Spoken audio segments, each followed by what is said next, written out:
Welcome all to the channel. Today I am taking a look at Amalfi Renaissance. Now this game is 1 to 4 players, so there's a solo option as well, and it's going to take you in the region of about 90 minutes to 120 there. Now it's medium complexity, sort of touching on heavy. It looks a lot more complex than it actually is. Now I have played 2 players and 3 players. Yet to try solo. I would be intrigued to give it a go. I think there's a lot to enjoy here and engross yourself in and have fun with these ships and trading. And equally 4 players, not too sure. The 3-player game I had took sort of 2.5 hours.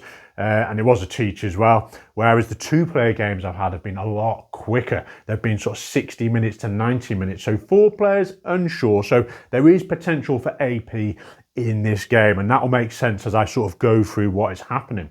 So in essence, you are going to take control of one of these families, and there's 6 here, and they've all got these sort of little icons at the top which shows what their capabilities and their strengths are. So maybe it's certain color pieces of artwork at the top here, maybe it is ships themselves, so it gives you stronger abilities when you go shipping, which tends to be one of my faves there. I haven't tried them all. I've tried 3 or 4 of them, and I've had a lot of fun, and they do bring a different feel to the game for your ability and your player board. But the ones that aren't used are actually put back in this deck here, so you will see certain characters.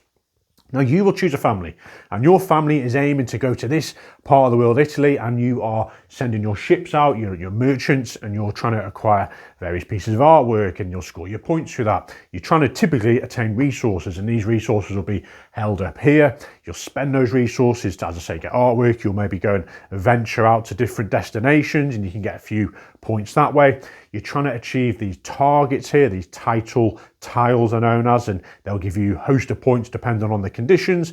And then you've got these kind of deeds at the top here that will give you points from round to round. So those are the main ways you're going to get points. And that's pretty much it really. So your player board then, you have each got one of these, and you're storing your various resources. You've got spices, wood, you've got your wine, your diamonds, and your fabric at the top here. Now, there is no physical resources for these. Your ships will represent these, which is really clever because you're utilizing your ships for, typical worker placement. You're going out to the various locations. You can see these little white ship signs. Or you're trying to balance that with actually putting these up here to represent the number of resources. So very clever. You've also got and this is known as your bay. This is where they're ready and active to be used for, placing those out. You've got your harbour here, which is where you'll construct them and where you'll put them once they have been fully used. And then you've got your shipyard here, and like any good old worker placement game, you can pay cost wood to get these out, and they go in your harbour ready for use their next round. At the bottom here, you've got lighthouses you can construct, and you can place them in these little grooves in the board, and they're fantastic because they give you a potential to do an extra action if someone goes there, or you can get an income of bread, passive income, which is really nice. And at the bottom here, you're tracking your bread consumption and how you gain that, which is how you're feeding your sailors to do these various actions. And really nice, you've got a summary of all the actions you can do here and costs and what the actual lighthouse abilities do. So really functional player board. Now, what are the actions you can do? Now, I should add, I've got all the characters at the bottom here you can attain, and you can add these to your hand, which are uber powerful. They've all got various icons, and I'll go through those as we undertake that action. But you should know, once you have taken a merchant family, the ones that haven't been used will be shuffled back in this deck. So you've got potential for those characters to come out. Okay, so the actions then, let's work top to bottom. So it says on your board here, the first thing you can do is navigate, which is where you're going to send one of these ships out, and you can go to the main board here, or if you've acquired some of these private destinations, these kind of sit next to your player board, and you could go and utilize them, and they are only for your use. Other people could put lighthouses there, and I'll go through that shortly. So let's say we're going to go over here, then you can go to any of these locations, and only one person can utilize one of these spots. And there's a few ways to mitigate that with some of the player abilities. So most of them are similar. You can go here to spend 2 of your bread because you're paying your cost for your sailors, and it's allowing you to put up to 2 ships into this section here, which is your wine, and that's great. You've now got some wine in your ship. You could go here and you can do exactly the same. 2 bread, and you can go in fabric. 2 bread for diamonds. You're getting the gist here. 3 bread. You can spend 2 ships anywhere. So it might be that, you know, someone's gone to the wine spot and you're like, oh, I really wanted that. You can go here instead. It's going to cost you slightly more, and you can send 2 of these. You can split them, maybe 1 here, 1 there. You have got this one for wood. This one here is 2 bread for spices. So there, how you're going to attain these resources. There's a few different ones. This one here is giving you 4 bread. Super. And you can also discard a card, which is nice. Maybe your opponent's been after a certain character and you can see it's going to give them, you know, really nice synergy, and you want to prevent that. So that's how you're going to get a bit of bread. And the last one here is you can go and build a lighthouse. So you take the furthest left and you place that out on one of these spots, your choice, and you can also discard one of these pieces of artwork. Okay, now you'll also notice there's some spots here which you can go to. Now this is on the board itself, so they're kind of fixed, and depending where you go, you could go here, and firstly you can acquire one of these cards, and that's the only way to do that unless there's an action on some of the other cards or on your player abilities. But going here, you can see it's going to cost you 2 bread, and you get to discard one of them, and you also get to put out one of these lighthouses. So they're slightly stronger, but they do cost a little bit more generally. This one you can spend 4 bread, you can put 2 ships on wood, 4 bread, and put 3 ships on your spices. Now as you progress through the rounds, these are actually going to filter up here, so that's going to be the first one. Next round there's going to be one here, so a bit of variability as to what goes up here at what time, and then covers them up. So I like that. Okay, so that's the locations on your board, and that's called navigation. Next thing you can do is you can go and acquire a piece of artwork. So that's an action to acquire one. And you can see if you take this first one, maybe it's been out there for a long period of time, you're actually going to gain a bread. Excellent, you go up here. If you actually want one of these ones, which are newer, you're going to pay a cost, 1, or 2. And that's relating to the actual card here. So you can see if you want to acquire this one, you're going to need a combination of 7 diamonds or 7 wine. You can have 3 of one, 4 of another. And in this location, you're going to have to pay an extra 1 as well. This is giving you victory points straight away, which is what these pieces of art tend to do. The colours relate to certain families, and there might be conditions where you need to acquire certain combos of these colour cards. And you've got an action you take immediately as well, which in this case is send 1 ship to your wood resource, which is nice. When you're taking them, you just sort of funnel them down and replenish here, and you got a discard here. So loads of cards there. So that is taking a piece of artwork. Next thing you could do, and you can do this in any order, and you do 1 action, and then it goes to the next player, they do an action, then it keeps going around until you pretty much pass. Next thing you could do is acquire one of these private destinations. Now you don't go to these like on the main board, it's just you acquire them. You can take any one you want, and similar to the artworks, you get a bread for taking that one, and there's extra cost here. So let's say we take this one here, we can spend the top left 5 resources of our choice. So we spend those, and I'll show you how you spend them in a moment. You get some VPs in this case, and this will sit next to your board, and it gives you a special place to go, and they're usually more efficient. So in this case, 2 bread you can spend to put a lighthouse out, and you can send one of your ships to a wood location, and then again you'd shuffle these down. So that's acquiring those, which are quite nice. Next thing you can do is invite one of these here. Not invite, sorry. You can only invite them from here. You can actually play these cards from your hand. So you're going to start with 6 cards. They've all got, you know, lovely abilities. You know, this chap has got an instant one. So instantly you play this, and then that's it, 1 time only. You can send 2 ships to the wine. You've got infinity symbols. That's continuously in play. So for each ship you put on the wine, you'll earn an extra bread. So it's more incentivized to do that one. You've got end game scoring. So in 4 points for each red piece of artwork. You've got another infinity one, and the red hands are actions. You can actually do this as an action, and you kind of melee it, and basically you can ignore the cost variations for one of these. So these little symbols here. Or you can pay 2 to take any from the discard pile. So maybe your opponent, you know, got rid of that card you wanted, and this chap once per round can go and do that action. So that's the 4 different types of action, and here's your family as well. Now you could acquire these. You pay, you know, you gain a bread for taking that one. Maybe you want to take this one, and you have to pay a bread. You put this in your hand, and you can only play that. So that's how you invite. You can only play it by doing this action here. So maybe you want to play a card, you put the cards next to your player board, and now they're in use, and you immediately do the actions depending on what they are.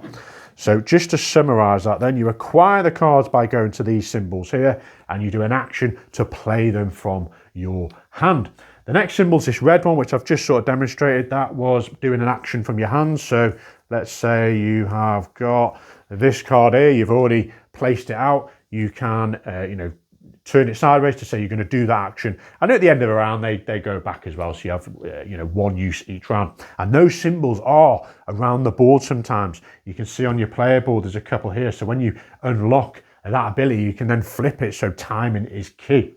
Next thing you can do is actually construct one of these ships. So the costs are on the side. Depending on the round, there's only 4 rounds. It's going to be 5 wood in the first round, 4, and then 3 in the last round. You literally pay the cost, put it in your dock here, and you will have an extra ship on the next round, which is powerful. But I'll talk a little bit about this later. There's efficiencies over using a few ships or maybe spending the time to get more ships out. Now, that is all the actions. And again, you do your action, your opponent goes, keep going until you pass. The first player to pass will get this win rose, and they will be starting player on the next round. After everyone has passed, you are going to be feeding based on the number of ships you've out. So you can see it's always going to be 2 if that was the case. And the more ships you bring out, the more food you will pay. If you can't pay that food, that bread here at the bottom, because you've got none, it's -3 points for each bread you can't pay. And then finally, number 3, you're going to look at the deed for this round and you're going to score points. So in this case, it's mobilization. So you're going to get 2 victory points plus the 3 here. So 5 in total per ship you have built, not including the starting 4. Great way to get points. And then that one will be turned over. Round 2, you'll be doing this one, 3 and 4. So loads of variability and things you can do there. Okay, so that's the actions, that's the round. At the end of the round, you're going to take all your ships back and put them in your dock. Any that were in your bay, I should say. Any in your dock are going to go up as well. And you're going to discard the one furthest to the right here. That goes at the top there. These shuffle down. You're going to discard that one, discard this one, and then shuffle them all down and get a bit of a variety. And away you go with the start player. Okay, so that's pretty much the game. Now, your player board. When you go and send these ships for resources, you've gone to certain actions on the board that have allowed that. How are you going to treat these as resources? So when you take this ship down, each ship in there is worth 3 diamonds in this case, or jewels. So that comes down, you've got 3 jewels, and that's how you spend them. And you can do that anytime. That's sort of a bonus action here, is moving your ships. Because let's say you acquired, this card here, and it required 4 diamonds and a spice. And at that point in time, you're like, right, I'm spending 3 diamonds here, 2 spice, that's a combination of 5 resources, and I can acquire this. But you've got 1 excess. You can turn excess into a bread. So you're like, right, I've spent 4 on that. The excess one I'm going to have is bread. Really nice way to acquire bread. You might just be like, right, I don't even want wood or diamonds. I'm just going to turn this down here for free bread if you really needed bread. A bit of a waste. So it's about this back and forth of which resources you're getting when you're utilising them. And also there's this really added benefit, cool added benefit down here. You can send your ship from your bay to your port, and it says here you get 3 resources of any choice. So it might be that you really want to acquire, this card here, and you're going to need 8 wood. At the moment, you've got each ship here is worth 3, so that's 3 wood, 6 wood. You're like, right, how am I going to get 8? You can actually get rid of another ship here for another 3 wood. So that's 9 in total straight away. And you can buy this card, but the downfall is this can't be then used until the next round. So you kind of want to keep these ships in here. Gives you more flexibility to then send them out and trade them in for resources, because eventually you've utilized all your ships and you're going to be passing. So yeah, that's how the flow works here. And the more ships you get out, the better. But equally, you're having to pay for them. Okay, lighthouses then. These, you've got several here, and as you place them out with the various actions that allow you to do so, you put them on these locations, and when an opponent goes there, or yourself, you trigger a lighthouse. And it says at the bottom here, you can either spend 2 bread, and you can send 1 ship to your top resources area, depending on the resource locator. So it'd be spices in this case, you send 1 up here, but that's cost you 2 bread. Or you can just take 1 bread, passive income. Great. So if you get loads of these out and you're hogging all these spaces, you're going to get a slow income of bread, which is really handy. And you can see you can unlock some bonuses here. You get to return one of those red action cards. You get to take one of these characters. So yeah, be careful of those. Equally, when you get your ships out, there's some benefits at the end there as well. What else have we got? We've got the characters. So there's loads of different characters in here, and they are powerful. Now, it's more about, it's situational, which cards you're going to have when to really elevate your game, and it depends what your merchants are up to and what sort of scoring cards we've got. Now, I should add, at the end of the game, you've scored most of your points during the game with these creeds here, but you can also score points with these title tiles. Now, you've got one that's slightly darker in colour. That's kind of typically worth, well, it is worth more points, and it's first come, first serve. So these two here are equally you're going to score, and there's loads of variety. And in this case, the first person to get 10 ships out and 6 lighthouses puts one of their cubes there, 24 points. Second place 12, third place 6. The collector is requiring you to have 6 pieces of artwork. Any colour, boom, you get 12 points. This one, you need a card in play with one of these sort of end game victory conditions, and you're going to need 3 pieces of artwork. Boom, 12 points. Now, other players can go there, you can only go there once. And as I say, the variety on these, you can see in this case, there's a lot of pieces of artwork that need to be acquired. It might be, you need 2 of these type of cards and lighthouses. You need 3 of these private destinations and ships. 1 each of the different icons, so loads of things to keep you busy from game to game. And equally these as well, sometimes this ship one, which is pretty useless in round 1 because you're not likely to build that many ships. If this was in round 4, boom, you might be scoring loads of points for that. So they definitely mix things up a lot. And I think that's pretty much the game. Now, what do I think then?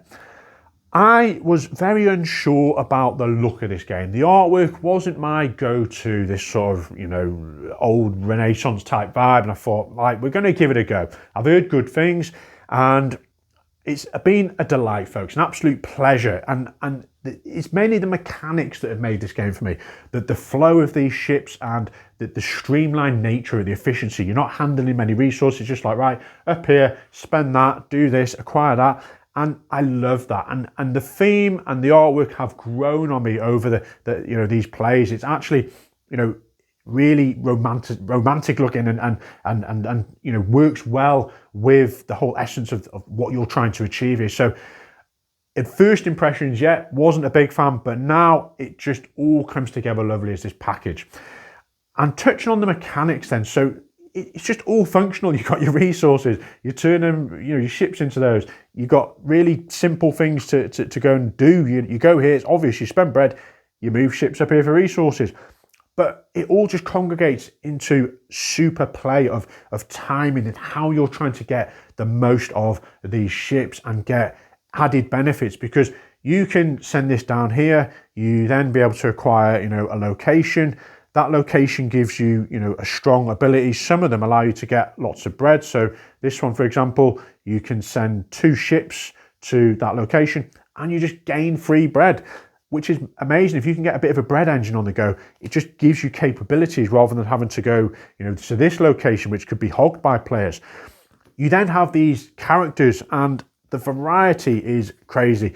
I think I'm about 4 games in now, and each game has been not wildly different, but based on the family and merchants you're choosing, your aims and your strengths differ wildly. You might be able to achieve more of these and acquire lots of points in game. Generally, these are a must. You have to go and acquire them. 24 points versus 12 in second place is a big distinction. Sometimes you don't even need these, but depends on what your aim there is. Some of these cards, I've had like 4 or 5 of those red hand symbols, which have given me loads of actions. So I'm not necessarily reliant on having loads of ships out, because if you have all these actions I can achieve on my own. So let's say, for example, I'm going to go and grab a load of red cards here. I've got this one, and this one. So if I've got these 3 cards in play, and this is completely random, once per round I can discover one of these with the lowest cost for free, and I ignore the cost variation. So I don't even need to send a worker out anywhere to acquire. I can just acquire the lowest one based on the resource. This one, gain the bonus of one of these green ones from the workshop and then swap it over red or blue. So each of these have got bonuses, so I could attain the green one in this case, which means put a lighthouse. So I haven't actually had to send a ship out to here to do the lighthouse action. I can just use this character to do it, which is great. This one, I can pay free bread to move one of my ships from a public destination back to my bay. So even if I only have 3 ships out in my bay, I can utilize these out here, use my character to bring one back. That's basically 4 actions, 5 from the 4 ships. So I might not even have to build. So I've had a lot of fun utilizing these characters to the max without necessarily having to build all these ships, which you'd expect in a worker placement game. Now, I've seen people rush and get all their ships out, but that has worked for people, but then they've had to play catch up because they've spent so much time and effort getting those out. Then they're having to find the bread to, sufficiently pay their sailors to do those actions. And that's held them back. And then they've had this, if you can achieve it, a big rush at the end to get the points. So I've actually won games just having, the 1 ship out. I've only just paid for the 1 and just being efficient with the cards. So lots of variety, and each game, the order of these just changes the whole game, whether you're going to get your lighthouses out. If that was here, you're going to be maybe just neglecting the lighthouses, but then equally that's passive income from game to game, depending on where your opponent's going, give you that bread or that options to go up here. So really crazy over the number of amalgamations and different routes you can take. But then it's so streamlined. It's literally these places to go. You attain these. Everything just flows so smoothly, and end around is so quick. So lots to like here. I also have a lot of fun with the characters and their faces, and we all giggle and we're like, right, this is what I'm looking at you now, like when you're trying to make your decision after 2-3 minutes of thinking. And 2 players works really well, back and forth. You're all on different paths usually. 3 players work well. It took a little bit longer because, some people like to take a little while in their decision process. I could imagine it'd be fine with 4. Solo, very intrigued to see how this goes. But lots to like, folks. It's highly regarded by me. Give this one a go. Enjoy.